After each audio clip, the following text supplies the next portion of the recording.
যখনই খেজুর গাছ মার্কা নিয়ে আপনি অন্য দলের সাথে নির্বাচনী জোট করতে যান এবং খেজুর গাছের মাথায় উঠে আপনার মইটা নামাই ফেলে, তখন আপনি খুব ইসে আছেন, আদর্শে আছেন।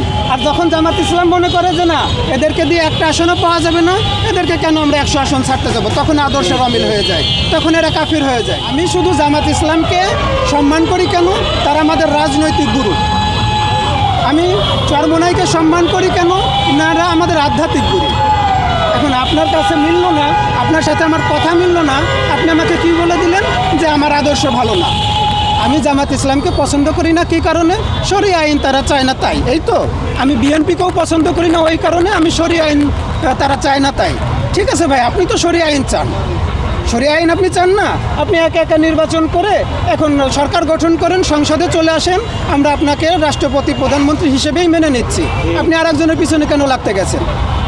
দেখেন, এতদিনে আমরা বাংলাদেশের মুসলিমরা, এনারা তো আসলে মোটামুটিভাবে আবেগী। আপনারা গল্প দিয়েছিলেন কি যে আমরা ইসলামপন্থীরা একই বাক্স আমরা পাঠাবো, যে কোনো মূল্যেই আমরা পাঠাবো। যখন আপনার আসন কমে আসলো, তখন আপনি কি করলেন? আপনি জোট থেকে সরে গেলেন। আপনি তো নির্বাচনের জন্য ভোট চাইতে যাবেন, তাই না? এটাও তো গণতান্ত্রিক প্রক্রিয়া হবে।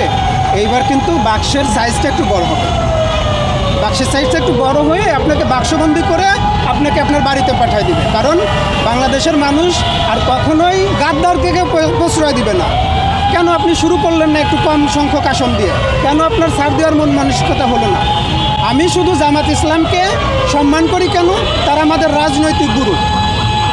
আমি চরমোনাইকে সম্মান করি কেন, এনারা আমাদের আধ্যাত্মিক গুরু।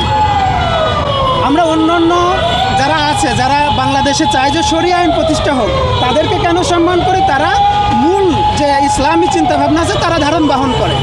এখন আপনার কাছে মিলল না, আপনার সাথে আমার কথা মিলল না, আপনি আমাকে কি বলে দিলেন যে আমার আদর্শ ভালো না।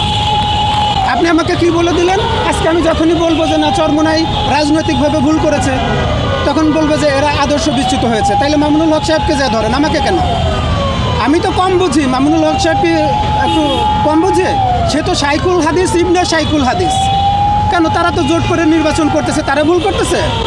যখনই খেজুর গাছ মার্কা নিয়ে আপনি অন্য দলের সাথে নির্বাচনী জোট করতে যান এবং খেজুর গাছের মাথায় উঠে আপনার মইটা নামাই ফেলে, তখন আপনি খুব ইসে আছেন, আদর্শে আছেন।